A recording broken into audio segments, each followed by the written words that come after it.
디모데전서 1장 12절부터 17절까지 말씀입니다. 디모데전서 1장 12절부터 17절. 저와 성도님들이 한 절씩 교독을 하겠습니다. 17절은 다 함께 읽겠습니다. 나를 능하게 하신 그리스도 예수 우리 주께 내가 감사함은 나를 충성되이 여겨 내게 직분을 맡기심이니 내가 전에는 비방자요 박해자요 폭행자였으나 도리어 긍휼을 입은 것은 내가 믿지 않을 때에 알지 못하고 행하였으니라. 우리 주의 은혜가 그리스도 예수 안에 있는 믿음과 사랑과 함께 넘치도록 풍성하였도다. 이쁘다 모든 사람이 받을 만한 이 말이요 그리스도 예수께서 죄인을 구원하시려고 세상에 임하셨다 하였도다. 죄인 중에 내가 그렇습니다. 그러나 내가 긍휼을 입은 까닭은 예수 그리스도께서 내게 먼저 일체 오래 참으심을 보이사 후에 주를 믿어 영생 얻는 자들에게 본이 되게 하려 하시니라. 영원하신 왕 곧 속지 아니하고 보이지 아니하고 홀로 하나이신 하나님께 존귀와 영광이 영원 무궁하도록 있을지어다. 아멘. 오늘 말씀의 배경을 짧게 말씀드리겠습니다. 바울이 디모데를 에베소에 보냈습니다. 거기에는 거짓 선생들이 스며들어가지고 순전한 에베소 성도들을 혼란스럽게 하고 있었습니다. 우리가 읽지 않았지만 디모데전서 1장 3절을 함께 읽어보겠습니다. 시작. 내가 마게도냐로 갈 때 너를 권하여 에베소에 머물라 한 것은 어떤 사람들을 명하여 다른 교훈을 가르치지 말며. 바울은 이제 다른 여러 교회들을 순회하면서 복음을 전하고 있었기 때문에 에베소에 갈 틈이 형편이 아니었습니다. 없었습니다. 바울은 디모데를 거기에 보내가지고 그 교회 성도들에게 무엇을 가르치고 어떤 목회를 해야 할지 자세히 말하고 있습니다. 바울은 12절에서 자기 자신이 왜 무엇 때문에 하나님께 감사하는지 그 이유를 조목조목 말하고 있습니다. 성도님들 혹시 요즘에 최근에 감사할 일이 있었습니까? 내가 아는 모든 사람들에게 큰 소리로 외치고 싶을 만큼 혹시 감사한 일이 있었습니까? 감사가 무엇일까요?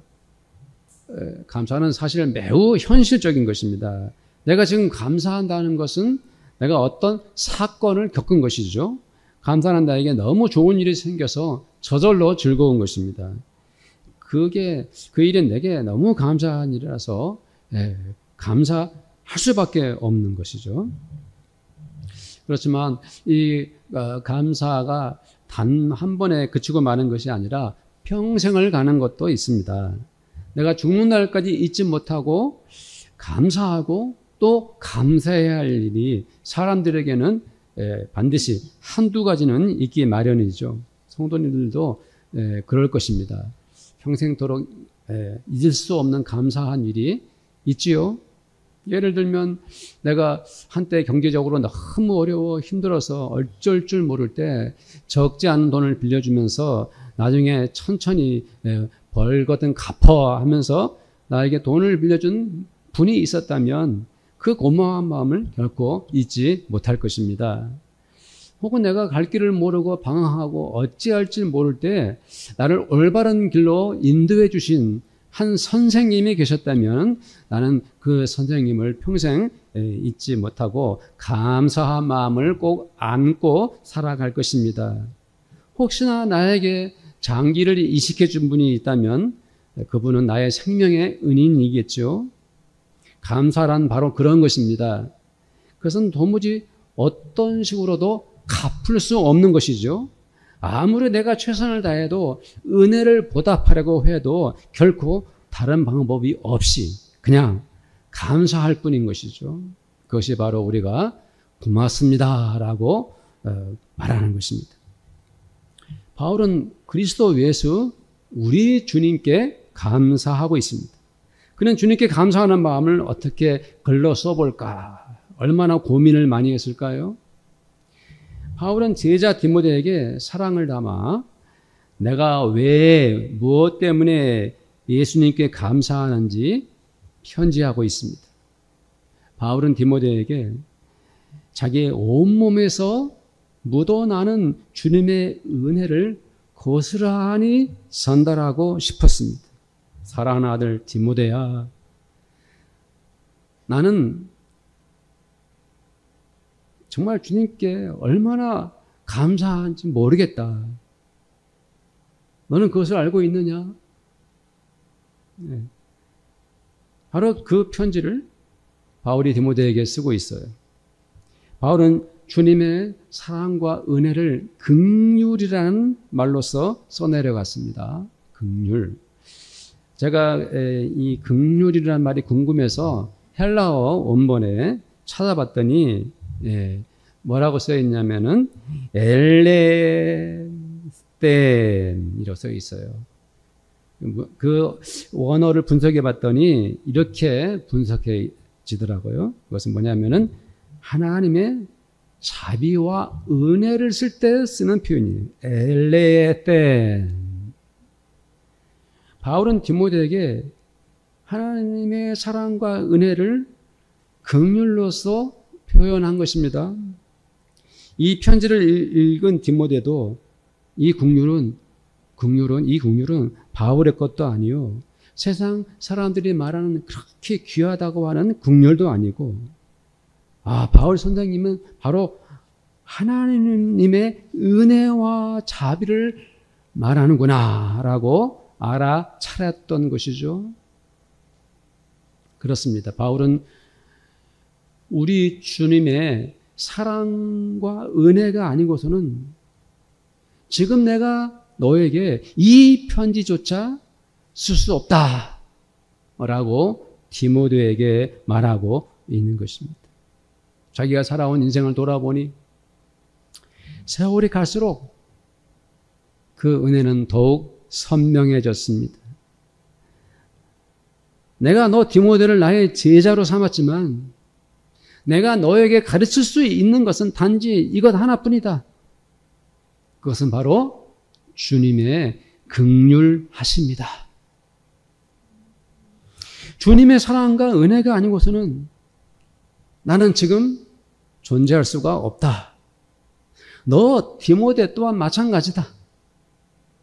그리스도 예수 우리 주님의 긍휼이 아니고는 우리는 아무것도 아니다 라고 말하고 있는 것입니다. 그렇습니다. 디모데는 바울이 쓴 편지를 읽은 후 자기가 에베소에 가서 목회를 하든지 혹은 다른 도시에서 교회를 세운다 해도 그는 오직 우리 주 예수님의 은혜와 사랑으로 그 사명을 다하고자 하는 거룩한 열정을 품었던 것입니다. 바울은 자기의 과거의 인생을 돌아보면서 주님의 긍휼을 더욱 밝히 드러냅니다. 그는 말합니다. 내가 전에는 비방자요, 박해자요, 폭행자였도다. 우리는 바울의 과거를 잘 알고 있습니다. 본인 스스로도 자주 말하곤 했죠. 바울은 길리기아 다소 출신이었습니다. 그는 유대인이었지만 로마 시민권을 가지고 있었습니다. 유대교 바르세파 출신입니다. 율법 교육을 철저히 받았습니다. 그의 스승은 유명한 율법학자, 율법교사 가말리엘이었습니다. 그래서 바울은 갈라디아서 1장 14절에서 이렇게 말했죠. 내가 동족 중 여러 동년배보다 유대교를 지나치게 믿어 내 조상의 전통에 더욱 열심히 있었으나, 이런 표현을 했어요. 바울이 왜 이렇게 말했습니까? 그가 과거에 얼마나 유대교에 대한 열정에 집착했는지를 말하고 있어요. 그는 예수 그리스도를 따르는 사람들을 이단으로 간주했습니다. 적극적으로 박해에 가담했습니다.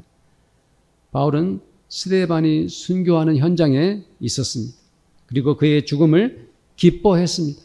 사도행전 7장과 8장의 내용이 고스란히 나오고 있죠. 사도행전 8장 9절을 보면 또 그는 교회를 짓밟고 기독교 신자들을 감옥에 넘겨주었습니다. 근데 바울은 이렇게 말합니다. 그 모든 과거의 나의 행위가 믿지 아니할 때 알지 못하고 행하였다.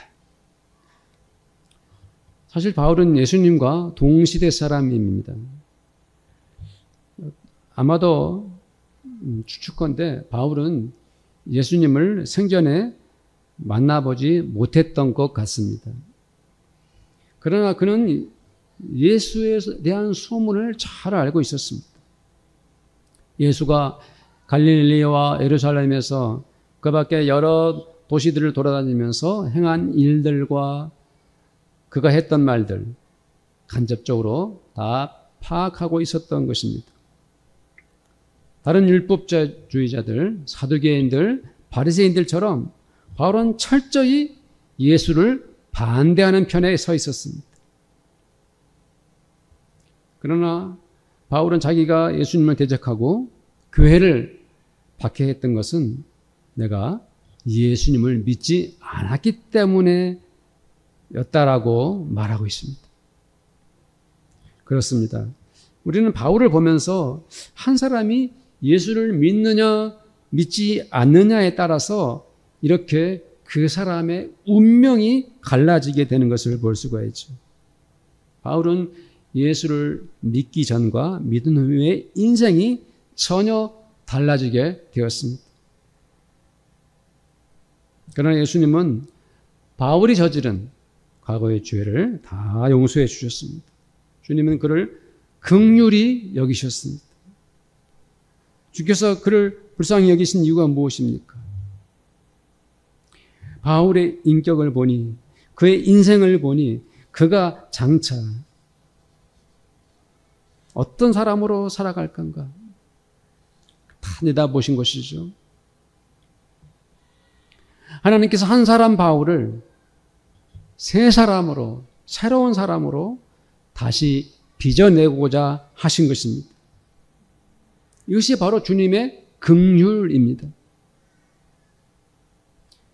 그 사람이 어떤 인생을 살든지 간에 그 한 사람을 온전히 새롭게 하여 새 사람으로 다시 태어나게 하시는 주님의 사랑이 바로 긍휼인 것입니다. 이 사람을 이대로 뒀다간 그 인생이 얼마나 비참할 것인가. 그것을 아시는 주님의 마음이 긍휼지심입니다. 사랑하는 성도님들, 사람들은 태어날 때부터 죄인으로 세상에 나옵니다. 인간은 정도의 차이가 있겠지만 누구나 죄를 짓고 살아갑니다. 어떤 사람은 정말 많은 죄를 짓고 살기도 합니다. 어떤 사람들은 죄인인가 아닌가 싶을 정도로 별로 죄를 짓지 않고 잘 살기도 합니다. 그런데 사람이란 참 이상한 존재입니다. 어떤 사람은 자꾸 죄를 짓고 죄 범하는 것을 멈추지 않기 때문에 예수를 믿지 않습니다. 또 어떤 사람은 비교적 정직하고 진실하게 살기 때문에 구태여 예수를 믿을 필요가 없다고 생각을 합니다. 어느 정도 윤리적으로 보통 사람으로서 법을 지키면서 정직하게 살면 되는 것인지 왜 우리가 반드시 예수를 믿어야 하는가? 그 필요성을 못 느끼는 것이죠. 바로 그 이유 때문에 예수를 믿지 않는 것입니다. 도대체 사람들은 왜 예수를 안 믿는 것일까요?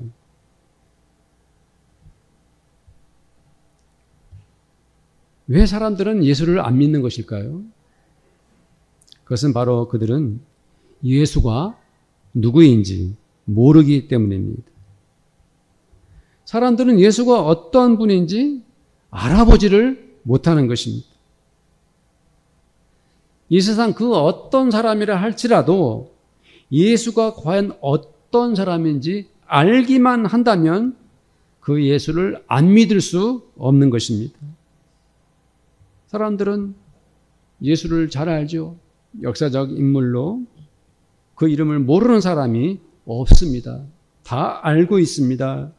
그러나 예수가 진짜 어떤 분인지, 그가 왜 세상에 왔는지 그것을 모르기 때문에 사람들은 예수를 안 믿는 것입니다. 안 믿는 것이죠. 그렇습니다. 바울도 예수가 하나님의 아들인 것을 몰라봤습니다. 바울도 그가 창조주 하나님이시라는 것을 알지 못했기 때문에 예수님과 그 교회를 박해한 것입니다. 그러나 이제 바울은 자기가 예수를 믿게 된 것을 너무 감사하고 있습니다. 그는 예수가 어떤 분이신지, 그 예수님이 자기에게 어떤 사랑과 은혜를 베푸셨는지 이제는 간절한 마음으로 고백하고 있습니다. 바울은 왜 그렇게 되었습니까? 어떻게 사람이 이렇게 바뀔 수가 있습니까? 그 이유는 당연합니다. 그것은 바로 그가 예수님을 만났기 때문입니다. 그는 다메섹으로 가는 도중에 길거리에서 환상 중에 부활하신 주님을 만나지 않았습니까? 그는 강력한 체험을 했습니다. 예수님의 음성을 듣고 그 자리에 쓰러져 눈이 멀고 말았습니다. 하나님의 아들이면 할 수 없는 권능을 주님은 바울에게 행하신 것입니다. 바울은 그렇게 주님을 직접 만나는 확실한 경험을 통해서 예수님을 믿게 되었습니다. 그러나 바울이 예수를 만난 것은 시작에 지나지 않습니다. 사실은 지금부터가 더 중요합니다. 예수를 만난 바울이 예수님을 통해서 어떤 사람이 되어가느냐? 바로 그것이 우리를 더 놀라게 하는 것이지요. 오늘 말씀에 보면은 바울은 주님이 나를 충성되이 여겼다라고 말하고 있죠. 바울은 왜 이런 말을 했을까요? 얼핏 들으면 주님께서 바울을 충성된 사람으로 인정하셨다는 것처럼 들립니다. 아울러 바울이 스스로 자신을 충성된 사람이라고 남들에게 드러내는 그런 느낌이 듭니다. 바울이 얼마나 충성스러우면 주께서 친히 그것을 인정하셨다고 바울이 스스로 자랑을 하겠습니까? 사실은 그것이 아닙니다. 사실 그것이 아니라 바울은 이 편지에서 주님이 자기를 충성스러운 사람으로 만들어 주셨다라고 말하고 있는 것이에요. 나를 능하게 하신 분이 바로 우리 주님이십니다. 이 말을 하고 있는 거예요. 나에게 힘과 능력을 갖추게 하신 분이 바로 주 예수님이시다라고 바울은 말하고 있는 것입니다. 그렇습니다. 주님은 거칠고 교만하며 이기적인 바울을 점차 서서히 하나님의 사람 예수의 제자로 만들어 가셨습니다. 사실 바울 자체 그 사람을 보자면 그는 당연히 벌을 받고 그 죄에 대한 막중한 책임을 져야 될 사람입니다. 그러나 주님은 그를 불쌍히 여기시고 그의 모든 죄를 용서해 주셨습니다. 뿐만 아니라 주를 위해 헌신할 수 있는 사람으로 다시금 세워주신 것입니다. 바울은 평생토록 주님께 감사하지 않을 수 없었습니다. 그 감사하는 마음은 그저 마음속 깊은 데서 저절로 우러나는 것이죠. 생각하면 생각할수록 감사하고 감사할 따름입니다. 주님과 바울 사이에서 일어난 이 모든 사건들은 도대체 주님의 은혜가 아니면 설명할 길이 없는 것입니다. 바울은 자기가 왜 우리 주님께 감사하지 않을 수 없느냐, 그 이유를 바로 이렇게 말하고 있습니다. 주님께서 나에게 직분을 맡기셨기 때문이다. 이 말은 너무 쉽고 우리가 흔히 아는 말 같지만 여기에 깊은 뜻과 은혜가 담겨져 있습니다.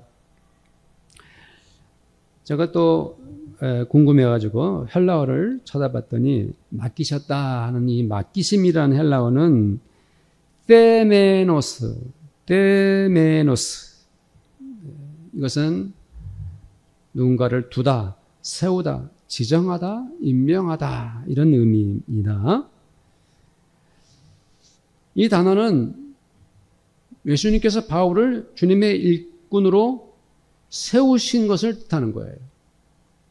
단순히 일을 시켰다는 것이 아니라 주님의 권위로 아주 매우 의도적으로 바울에게 이 직분을 맡기셨다는 뉘앙스가 있습니다.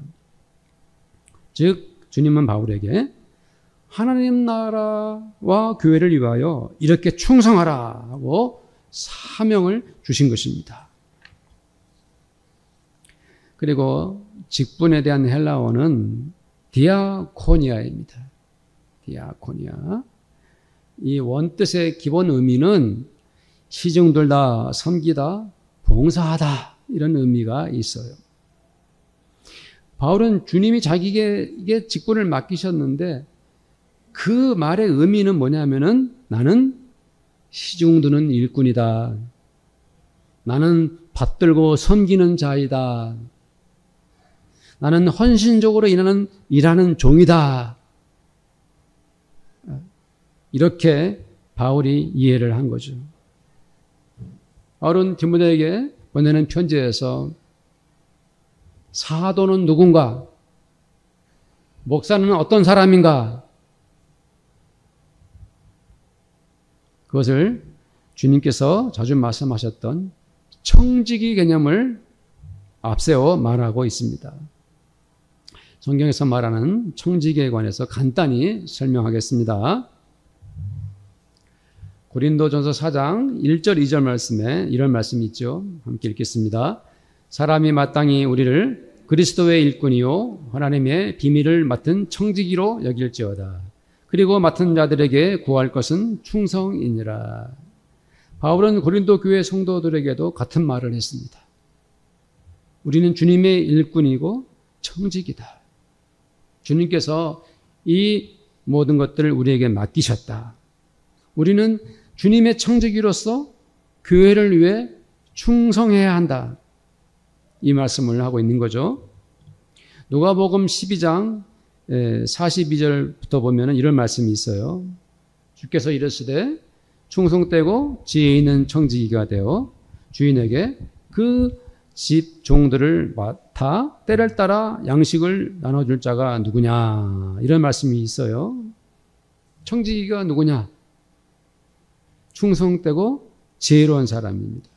그리고 때가 되면 종들에게 양식을 나눠줘야 될 사람이죠.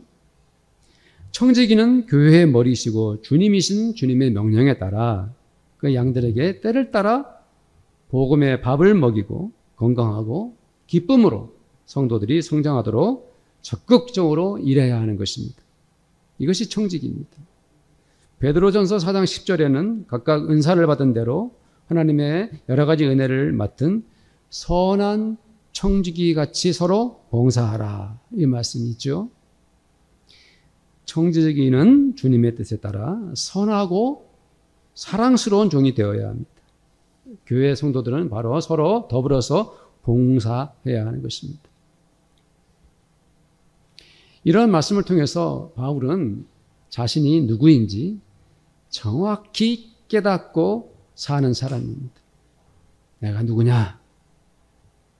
바울은 그것을 온전히 알고 있습니다. 우리들도 마찬가지죠. 내가 누구냐? 하나님 앞에서 신앙생활하고 우리가 교회 생활하면서 내가 누구냐? 이것을 잘 알고 신앙생활해야 하는 것입니다. 우리는 바울이 2000년 전에 먹으로 쓴 그 편지를 지금 이 시대에 읽으면서 큰 감동을 받습니다. 바울은 그저 한 인간 한 사람이었지만 그가 예수를 만나 예수를 믿게 된 후로 그의 인생은 송두리째 뒤집혀지고 말았습니다. 우리는 바울이 말하는 것을 자세히 살펴보면서 왜 바울이 이렇게 말했느냐 확인하고 그것을 나의 신앙생활에 적용해야 합니다. 성도들은 내가 지금 이렇게 예수 믿는 사람인 것을 감사하고 있습니까? 네, 맞습니다. 우리는 마땅히 내가 예수를 믿고 있는 것을 감사하고 또 감사해야 합니다. 내가 전에는 주님을 몰라보고 주님을 믿지도 않았습니다. 오히려 주님을 비방하고 주님을 믿는 사람들에게 욕을 했습니다.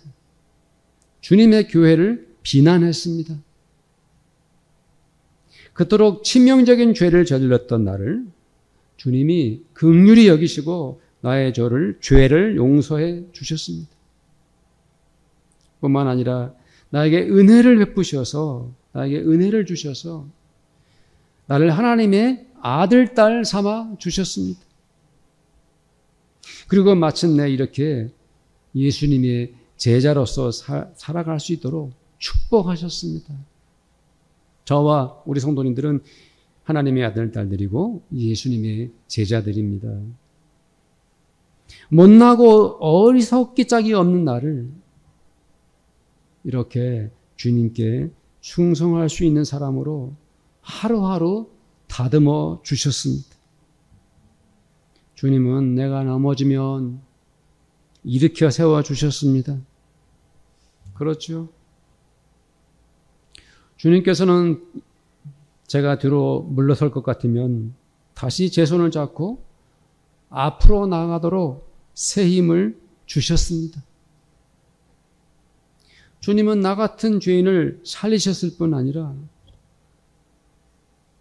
충성스럽게 헌신할 수 있도록 연약한 나일지라도 청지기 직분을 맡기셨습니다.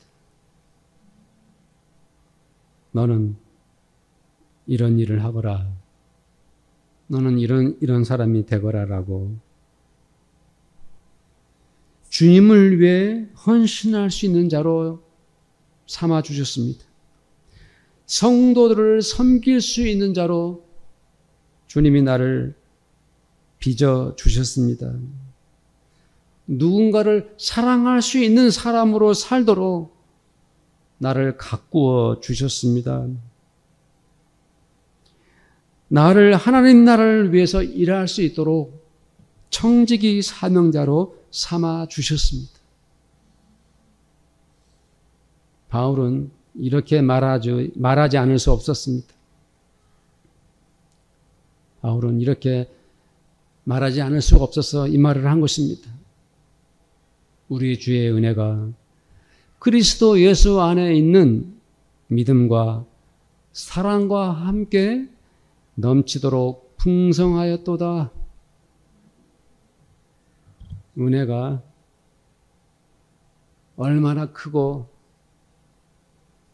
풍성하고 넘쳐나면 이 고백을 했겠습니까? 사랑하는 아들 디모데야, 내가 지금까지 살아온 날들을 돌아보니 우리 주의 은혜가 얼마나 놀라운지 모르겠구나. 은혜가 차고 또 넘쳐나서 나는 이 기쁨을 무엇이라 말해야 할지 모르겠다. 바울은 이제 더욱 적극적으로 주님을 믿는 사람이 되었습니다. 나를 이토록 사랑하시는 예수님을 온전히 신뢰하는 사람이 바로 바울인 것입니다. 어떤 환경에서도 자기에게 무슨 일이 생기더라도 혹은 내가 어떤 고초를 겪더라도